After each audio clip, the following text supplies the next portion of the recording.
Chapter 9. The Severing. The anchor's hum deepened.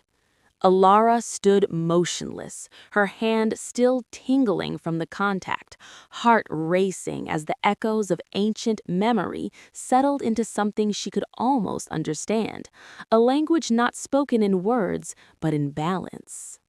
"It's alive," she said quietly. Kaelen stepped closer, studying the flowing lattice. "Alive in the way currents are alive," he said, responsive, aware of change. She nodded slowly, and it knows something is wrong. A subtle tremor passed through the chamber, faint like a distant heartbeat skipping. Elara stiffened. "That wasn't here," she said. Kaelen's gaze sharpened. "No," he said quietly, "that came from above." The tether pulsed sharply between them. Elara pressed her hand against her chest. "They've started," she whispered. Far above, beyond stone, shadow, and distance, the Council of Aethelgard gathered within the radiant hall. Elara could feel it like pressure behind her thoughts, a distant tightening in the golden currents she had known all her life. Kaelen watched her carefully. "You can sense them," he said. "Yes," she said, voice unsteady. "They're aligning the resonance arrays, preparing to cut the deep flow." Another tremor rippled through the chamber. Golden strands flickered, momentarily dimming before stabilizing. Kaelen's jaw tightened. "They move quickly." Elara turned back to the lattice, eyes scanning the shifting patterns. If they sever abruptly, the stress will cascade through the entire system. Both worlds will feel it. "Can you prevent it?" he asked. She hesitated.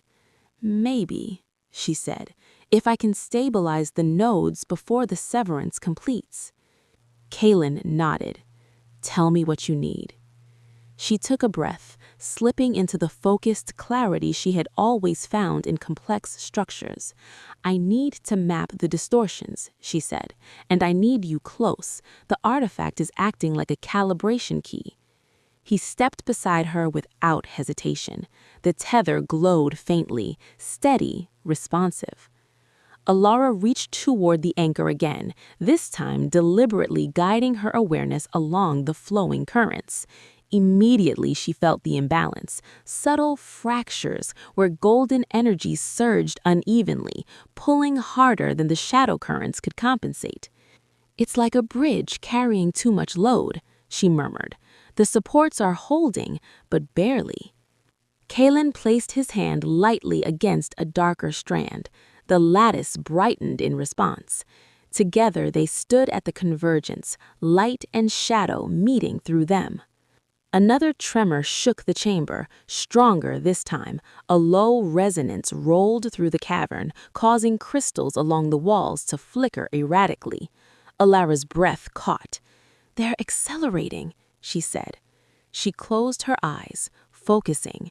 In her mind she saw the network, shreds stretching upward toward Aethelgard, downward through the shadow wilds, all converging here. Suddenly, a sharp pulse surged through the system. Elara gasped as a wave of pressure rushed through her. Not pain, but overwhelming intensity, like standing in the path of a powerful current. Kaelen steadied her. "Easy," he said softly. She opened her eyes. "They've begun the severance cycle. We don't have long." The anchor shifted. Golden strands tightened, pulling upward with increasing force, while the shadow currents strained to maintain equilibrium. Small arcs of energy flickered across the lattice like distant lightning. Elara moved quickly, tracing patterns in the air, weaving small adjustments of light to ease the strain at key intersections. Kaelen mirrored her movements with subtle shifts of shadow, reinforcing weakened flows. For a moment, the system steadied. Then, a sudden surge from above. The lattice shuddered violently. Elara staggered. "That was a major cut," she said, voice tight. "They're severing primary conduits." Kaelen's expression darkened. Can the anchor hold? Not without intervention, she said. We need to redistribute the load, or it will fracture. She turned to him, urgency in her eyes. I need you to anchor the shadow currents here. She indicated a convergence point. If they collapse, the whole structure destabilizes. He nodded immediately, stepping into position. Darkness gathered around him, not oppressive, but grounding, like the quiet of deep earth. The shadow currents steadied. Elara focused on the golden flows, guiding them into new pathways, easing pressure where she could. Sweat beaded along her brow. It's like trying to reroute a storm, she muttered. You are doing well, Kaelen said quietly. She gave a faint, breathless laugh. Remind me of that if we survive. Another pulse, stronger, a sharp crack echoed through the chamber, a thin fracture appearing along one of the outer strands of the anchor. Alara's heart lurched. That's structural failure, she said. She reached out instinctively, weaving a reinforcing pattern of light around the fracture. The lattice stabilized, barely. Above, unseen forces continued their work. Elara could feel the council, the collective focus of dozens of light guilders channeling energy into the severance ritual, convinced they were saving their city. They don't understand, she whispered. Kaelen's voice was steady. Then we must help them understand. She glanced at him. How? He met her gaze, by ensuring there is still a world to return to. The tether brightened suddenly, a surge of warmth flowing between them. Elara felt a sudden clarity, as if their combined presence allowed her to perceive deeper layers of the system. She saw something she hadn't before, hidden pathways, dormant harmonics. The anchor isn't just reactive, it's able to adapt, she said. Kaelen nodded slowly. It was designed to. She inhaled sharply. If we synchronize the flows, light and shadow, we can create a temporary equilibrium that buys time. What must we do? He asked. She stepped closer to him. Match me, she said. They stood facing the lattice, hands hovering near its surface.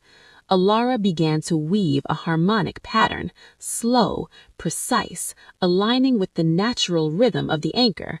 Kaelen mirrored her with shadow, deep currents rising to meet the golden flow. The chamber filled with a soft resonance, steady, balanced. The fracture along the strand ceased spreading. The violent tremors eased slightly. Elara exhaled in relief. It's holding, she said. For now, Kaelen replied. But even as stability returned, a deeper vibration stirred within the anchor. Subtle, ancient. Elara frowned. Do you feel that? Yes, Kaelen said quietly. It's not just reacting, it's awakening. A low tone resonated through the chamber, deeper than before, carrying a sense of vastness. Alara's pulse quickened. What does that mean? Kaelen's voice was calm, but edged with awe. It means the system is preparing to correct itself. She swallowed. And what does correction look like? He looked at the flowing lattice. Change, he said softly. Far above, the severance ritual continued. Below, the anchor stirred, and between them, Elara and Kaelen held the fragile balance, knowing that whatever came next would reshape both worlds.